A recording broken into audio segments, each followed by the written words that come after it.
The most likely reason most of our loved ones will die is heart disease.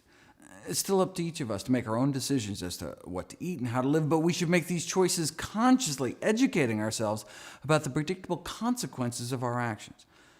Atherosclerosis, hardening of the arteries, begins in childhood. By age 10, the arteries of nearly all kids raised on the standard American diet already have fatty streaks, the first stage of the disease. Then, the plaques start forming in our 20s, get worse in our 30s, and then can start killing us off. In our heart, it's called a heart attack. In our brain, it can manifest as a stroke. So if there's anyone watching this older than age 10, then the choice isn't whether or not to eat healthy to prevent heart disease, it's whether or not you want to reverse the heart disease you likely already have. Is that even possible? When researchers took people with heart disease and put them on the kind of plant-based diet followed by populations that did not get epidemic heart disease, their hope was that it might slow the disease process down, maybe even stop it. But instead, something miraculous happened. The disease started to reverse, to get better. As soon as patients stopped eating artery-clogging diets, their bodies were able to start dissolving some of the plaque away, opening up arteries without drugs, without surgery, suggesting their bodies wanted to heal all along, but were just never given the chance. That improvement in blood flow to the heart muscle itself on the left was after just 3 weeks eating healthy. Let me share with you what's been called the best-kept secret in medicine. The best-kept secret in medicine is that sometimes, given the right conditions, the body can heal itself. You know, if you whack your shin really hard on a coffee table, you can get all red, hot, painful, swollen, inflamed, but will heal naturally if you just stand back and let your body work its magic. But what if you kept whacking your shin in the same place day after day? In fact, 3 times a day, breakfast, lunch, and dinner. It'd never heal. You'd go to your doctor and be like, oh, my shin hurts. The doctor would be like, no problem. Whip out their pad, write your prescription for painkillers.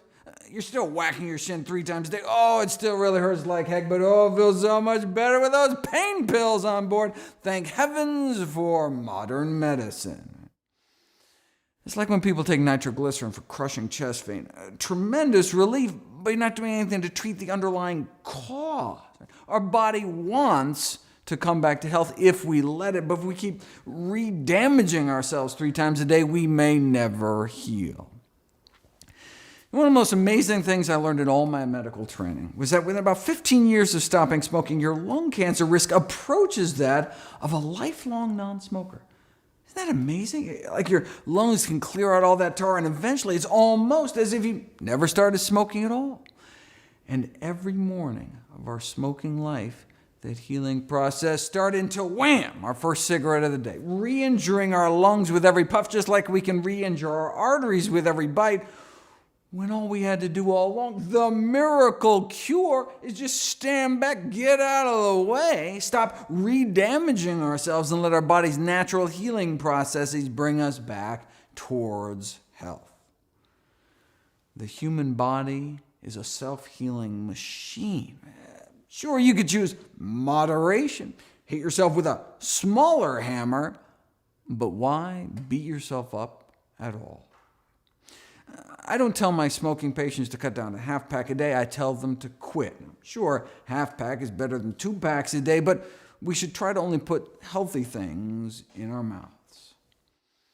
We've known about this for decades. American Heart Journal, 1977, cases like Mr. F.W. here, heart disease so bad couldn't even make it to the mailbox, but started eating healthier, and a few months later he was climbing mountains, no pain. Now, there are these fancy new anti-angina, anti-chest pain drugs out now that cost thousands of dollars a year, but at the highest dose may be able to prolong exercise duration as long as 33.5 seconds. It does not look like those choosing the drug route will be climbing mountains anytime soon. Right? See, plant-based diets aren't just safer and cheaper, they can work better because you're treating the actual cause of the disease.